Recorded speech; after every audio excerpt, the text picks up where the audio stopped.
Situation extrême, essai extrême.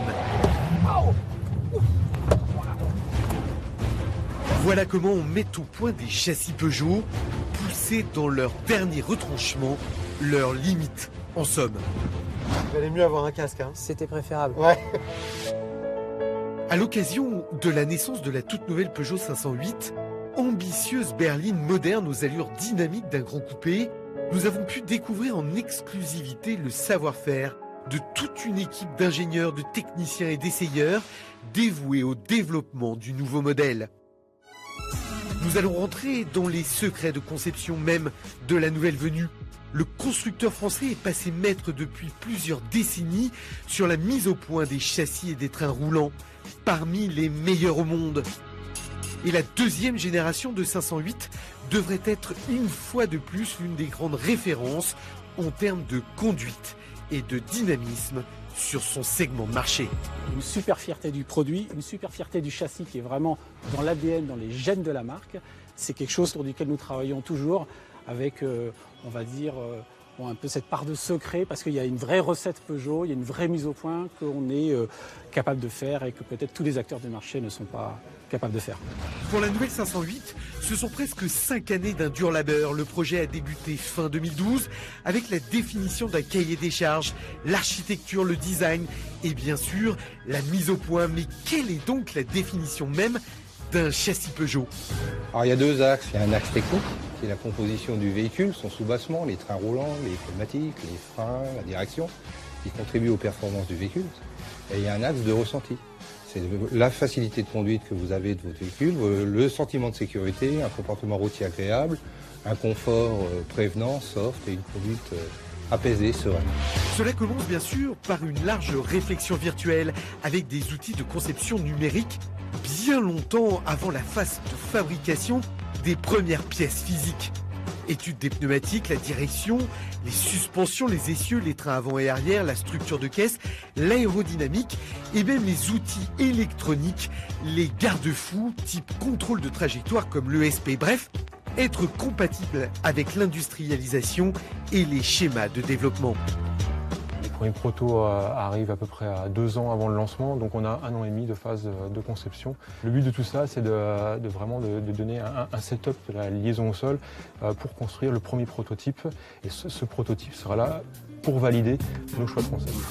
Direction Mulhouse, l'usine de fabrication de la nouvelle Peugeot. C'est ici que la berline est assemblée. 1 an et demi avant sa commercialisation, le châssis va subir 30 à 40 modifications en fonction des recommandations d'ingénieurs. Et vous allez pouvoir le constater, le soubassement est déjà une pièce maîtresse de sa conception. Alors, moi, ce que je voudrais savoir, c'est si cette base-là participe dès le départ à, je dirais, la qualité d'un châssis. Évidemment que cette base, il y a des spécificités, il y a des choses qui sont nouvelles dans le groupe PSA et une en particulier qui est la colle de structure, ou qu'on peut appeler le pseudo-collage.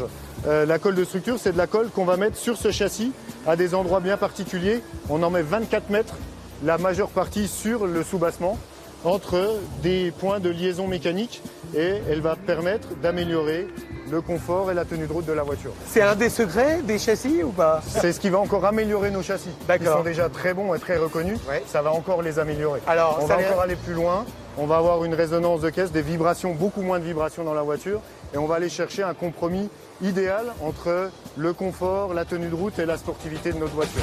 La colle de structure, cela peut paraître comme ça un peu archaïque. En fait, ça ne l'est pas du tout. C'est une innovation qui offre à la base une meilleure rigidité du châssis, qui complète stratégiquement les 5000 points de soudure de la voiture. Une filtration amplifiée, une meilleure tension structurelle, voilà l'un des secrets du châssis 508. Interviennent ensuite les tout premiers essais, 35 à 40 000 km pour chaque prototype. 2 années donc avant la commercialisation du nouveau modèle. Et là, on va découvrir ce qu'on appelle dans le jargon l'un des premiers mulets 508, un srub qui sert aux premières phases de roulage. Voilà la nouvelle Peugeot 508. La nouvelle Peugeot 508. À gauche. C'est une 308 SW. C'est un break, ça. Alors ça y ressemble fort, effectivement. Par contre, toutes les liaisons au sol, tout le châssis, c'est la nouvelle Peugeot 508. Qui est donc camouflée en 308 SW. Donc, ce sont les trains roulants en fait de la nouvelle 508, une peau de 308 SW légèrement modifiée. Bah oui, parce que c'est quand même pas la même taille. Donc ici, vous pouvez voir que on a découpé la caisse, allongée, D'accord. pour avoir le bon empattement. D'accord, donc on fait quand même du développement de prototypes avant même de développer, je dirais, la voiture de série. Exactement, enfin ça c'est vraiment la première concrétisation de tous les stades numériques qui ont eu lieu avant. C'est le premier prototype avec lequel on commence notre mise au point. D'accord. Et bien sûr, une mise au point, ça se fait également sur route ouverte, car on fait des voitures pour des clients. Donc on roule sur des routes tout à fait usuelles pour pouvoir confirmer le niveau de confort, ce genre de choses. Donc on se cache et on le fait en toute discrétion, même si c'est une Peugeot. Exactement. Sont validés sur route ouverte des centaines de pièces, des éléments clés du châssis, des ressorts de suspension, des barres anti-dévers. On teste les premières phases de développement de l'inédit essieu arrière multibras. Les ingénieurs châssis valident la qualité même des pièces de structure, en rajoutent, en enlèvent, bref, peaufinent les premiers réglages avec le moteur et la boîte de la future voiture. Sur une pièce, on va peut-être faire un tri sur 10 propositions et retenir la meilleure. Et alors comment on fait? Ce sont les metteurs au point qui le font au ressenti? Ce sont toujours les metteurs au point qu'il faut au ressenti en subjectif. C'est dans les fesses que tout se passe ou quoi? C'est dans les fesses, oui. Tout dans les fesses donc, comme en compétition pour régler aux petits oignons une voiture de course. C'est ça aussi, l'art de la mise au point d'un châssis. Des ingénieurs capables de juger au ressenti, mais pas seulement. Nous nous sommes rendus sur le site de Belchamp, dans le Doubs, un lieu hyper secret où l'ensemble des voitures du groupe PSA sont en phase finale de mise au point, comme bien évidemment la 508 avec l'ensemble cette fois-ci châssis carrosserie. 440 hectares, 35 km de piste. Il y a ici 800 véhicules qui tournent chaque année sur 3 à 6 millions de kilomètres. Une cinquantaine de 508 vont être ainsi testés, martyrisés presque, poussés aux limites pour garantir une sécurité optimale et la mise au point souhaitée. Là où les clients n'auront pour ainsi dire jamais à aller. Des manœuvres d'évitement à très haute vitesse, des passages sur circuit avec inscription en courbe, calibration de direction, à la limite d'adhérence ou à faible adhérence sur tout type de sol. On règle la qualité de l'amortissement, les systèmes électroniques de sécurité. On optimise aussi la nouvelle suspension pilotée, confort ou dynamique que la nouvelle 508 offre aujourd'hui. L'électronique reste quand même omniprésente et des dizaines de milliers de données sont ainsi analysées par l'ensemble des ingénieurs et essayeurs. Il y a même des robots qui prennent parfois en charge la conduite. Et ça veut dire quoi? Ça veut dire que le robot remplace en fait le conducteur? Il Ça veut fait dire- l'entrée volant à la place du conducteur. Pourquoi? On ne le remplace pas. Mais pourquoi? Pour pouvoir être répétable.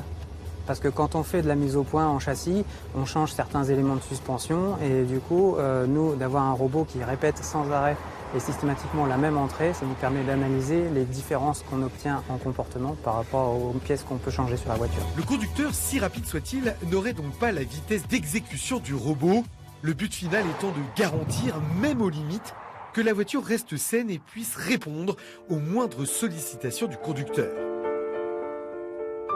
Il aura donc fallu presque 5 années pour atteindre les résultats escomptés, trouver les bonnes solutions pour chaque type de modèle et de motorisation. La qualité du châssis, comme souvent chez Peugeot, sera sans doute à la hauteur du rendez-vous. Nous aurons à cœur d'essayer cette nouvelle Lionne, une 508 deuxième du nom, qui ne semble pas non plus avoir oublié le confort à bord, un style démonstratif, une ligne de grand coupé, et c'est début juin pour finalement vérifier tout ça.